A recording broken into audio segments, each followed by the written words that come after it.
বাংলাদেশের অর্থনীতি একটি কঠিন সময়ের মধ্য দিয়ে যাচ্ছে। জিডিপি প্রবৃদ্ধি কমে গেছে, শিল্প উৎপাদনে ধাক্কা, ব্যাংকের খেলাপি ঋণ বেড়েছে, দারিদ্রতা বেড়েছে, নতুন কর্মসংস্থান কমে যাচ্ছে, শিল্প কারখানা বন্ধ হচ্ছে। ভয়াবহ অর্থনৈতিক সংকটে দেশ। 2024 সালের পরবর্তী দেশের অর্থনৈতিক চিত্র তুলে ধরছি। আমি মনিরা সুলতানা, আছি আপনাদের ইউটিউব চ্যানেল দ্য ওপেন ফোরামে। বর্তমান জিডিপি প্রবৃদ্ধি 2.22%, অথচ 2023-এ ছিল 6.6%। ব্যাংক খেলাপি 13% থেকে 54% পৌঁছেছে। 2023-24 অর্থবছরে মোট খেলাপি ঋণের পরিমাণ ছিল 1,45,600 কোটি টাকা। 2026 সালের জুলাই পর্যন্ত খেলাপি ঋণের পরিমাণ প্রায় 6,50,000 কোটি টাকা। স্বাধীনতার 54 বছরে খেলাপি ঋণ 1,45,600 কোটি টাকা, আর মাত্র 2 বছরে খেলাপি ঋণের পরিমাণ 5,05,000 কোটি টাকা। অর্থাৎ এই 2 বছরে 54 বছরের খেলাপি ঋণ 3 গুণ বেড়েছে। নতুন বিনিয়োগ শূন্যের কোঠায়। দেশের প্রায় অর্ধেক জনগোষ্ঠী দারিদ্র হয়ে গেছে। নতুন কর্মসংস্থান শূন্য। নতুন বেকারত্বের সংখ্যা প্রায় 2 কোটির উপরে। 500-এর বেশি শিল্প কারখানা বন্ধ। প্রতিদিন নতুন করে বন্ধের তালিকা লম্বা হচ্ছে। আওয়ামী লীগের আমলে নেয়া প্রকল্পগুলির সময় ও ব্যয় বৃদ্ধি করা হয়েছে 50 থেকে 100% এর অধিক।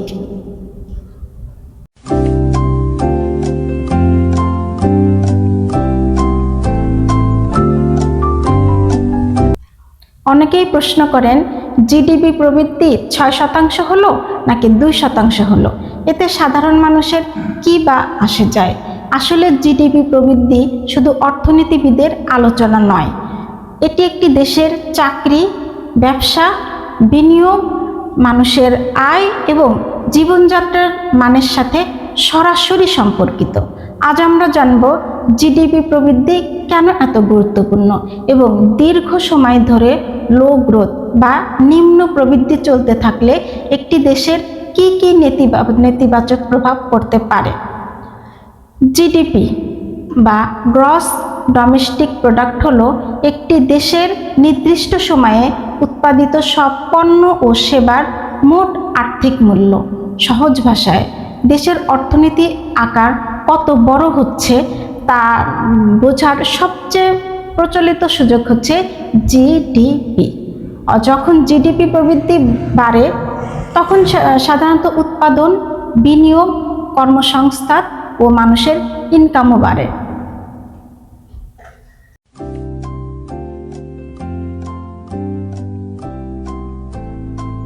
কর্মসংস্থান সৃষ্টি। উচ্চ প্রবৃদ্ধি মানে নতুন শিল্প, নতুন ব্যবসা এবং নতুন চাকরি।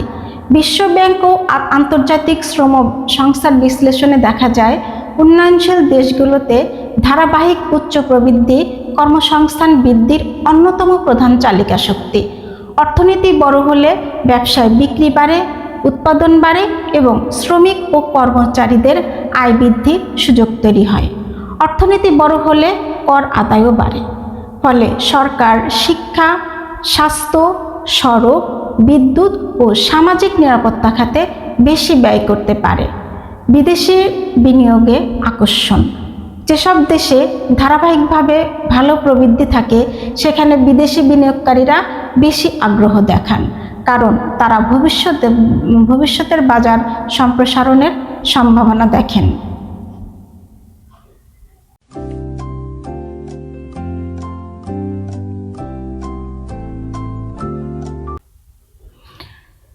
যখন একটি দেশের অর্থনীতি দীর্ঘ সময় ধরে স্বাভাবিকের তুলনায় খুব ধীরে বৃদ্ধি পায় তখন তাকে লো গ্রোথ ইকোনমি বলা হয়।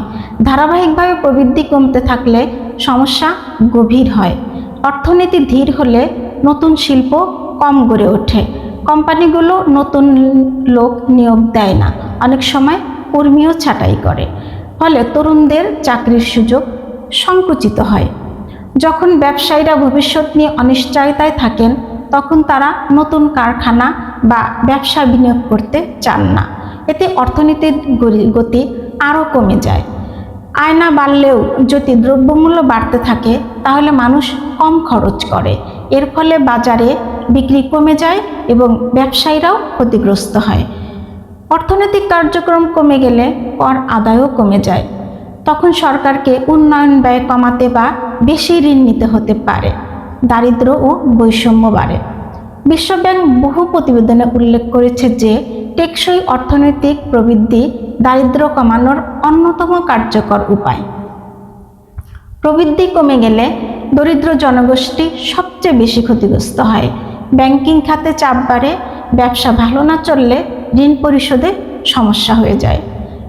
এর ফলে খেলাপি ঋণ বাড়ে, যা ব্যাংকের আর্থিক স্থিতিশীলতার উপর চাপ বেড়ে যায়।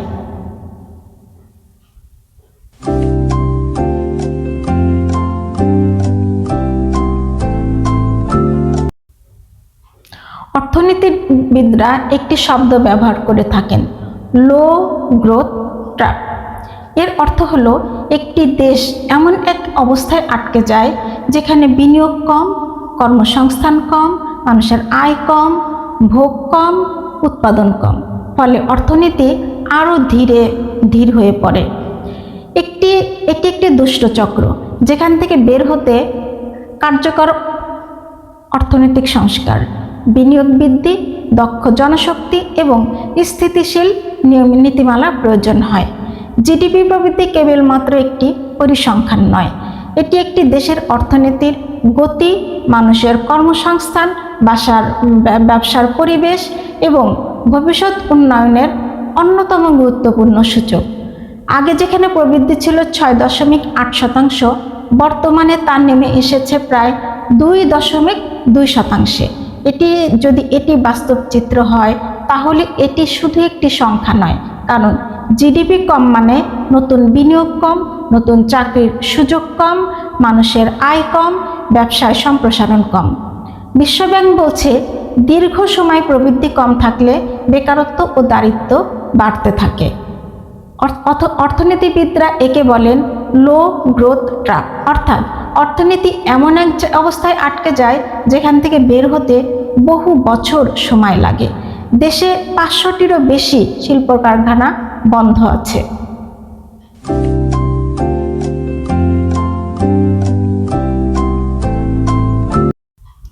বাংলাদেশের অর্থনীতির প্রধান শক্তি তৈরি পোশাক শিল্প, ওষুধ শিল্প, খাদ্য শিল্প, সিরামিক, চামড়া শিল্প, হালকা প্রকৌশল। যদি শিল্প উৎপাদন কমে যায়, প্রথম আঘাত আসেই শ্রমিকদের উপর। কারখানায় উৎপাদন কমে যায়, ওভারটাইম বন্ধ হয়, নতুন বিনিয়োগ বন্ধ হয়, কিছু কারখানা বন্ধও হয়ে যায়। এর ফলে একজন শ্রমিকের আয় কমে গেলে তিনি কম বাজার করেন, বাজারে বিক্রিও কমে যায়। এর প্রভাব আবার শিল্পে ফিরে আসে। এটিকে বলা হয় নেগেটিভ মাল্টিপ্লায়ার ইফেক্ট। খেলাপি ঋণ 13% থেকে 47% পৌঁছেছে। এমন পরিস্থিতি সত্যি অত্যন্ত উদ্বেগজনক, কারণ ব্যাংক যখন ঋণ ফেরত পায় না, তখন ব্যাংক ঋণ দিতেও পারে না, ব্যবসায়ীরা মূলধন পায় না, আমানতকারীর আস্থা কমে যায়। বাংলাদেশ ব্যাংকও অতীত খেলাপি ঋণকে অন্যতম বড় ঝুঁকি হিসাবে উল্লেখ করেছে। ব্যাংক দুর্বল হলে সবচেয়ে বেশি ক্ষতি হয় ছোট ব্যবসায়ী, রপ্তানিকারক এবং নতুন উদ্যোক্তাদের। দারিদ্র্যের হার 18 থেকে বেড়ে বর্তমানে 46%। দারিদ্র্য বাড়লে অর্থনীতিতে কি হয়?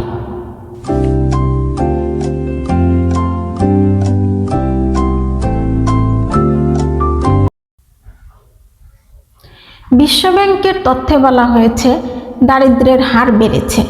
দারিদ্র্য শুধু একটি সামাজিক সমস্যা নয়, এটি অর্থনৈতিক প্রবৃদ্ধিরও শত্রু। কারণ গরিব মানুষ কম খরচ করে, কম খরচ মানে ব্যবসায় বিক্রি কম, আর বিক্রি কম মানে কারখানায় উৎপাদন কম।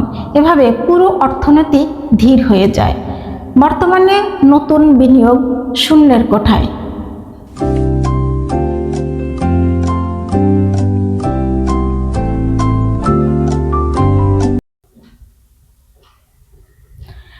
বিনিয়োগ হচ্ছে ভবিষ্যতের অর্থনীতি। আজ বিনিয়োগ না হলে আগামী 5 বছরে চাকরির সুযোগ তৈরি হবে না। বাংলাদেশের মতো দেশে প্রতি বছর লক্ষ লক্ষ কর্মপ্রার্থী শ্রমবাজারে আসে, কিন্তু যদি নতুন কারখানায় না হয় তাহলে বেকারত্ব বাড়বে, আর বেকারত্ব বাড়লে অপরাধও বাড়বে, সামাজিক অস্থিরতাও বাড়তে পারে।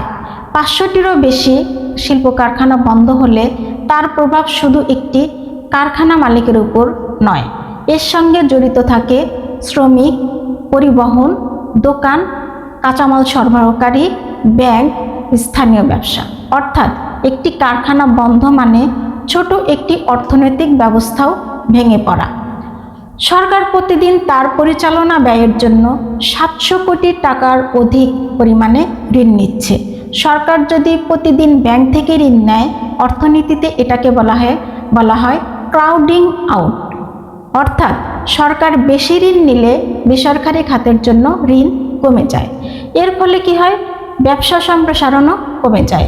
পরিশেষে একটি বিষয় পরিষ্কার ধারণা পাওয়া যায়, জিডিপি, মূল্যস্ফীতি, মুদ্রাস্ফীতি, বৈদেশিক মুদ্রার রিজার্ভ, রেমিট্যান্স, রপ্তানি, ব্যাংকিং খাত, বিনিয়োগ, সব কিছু মিলিয়েই অর্থনীতির প্রকৃত চিত্র তৈরি হয়।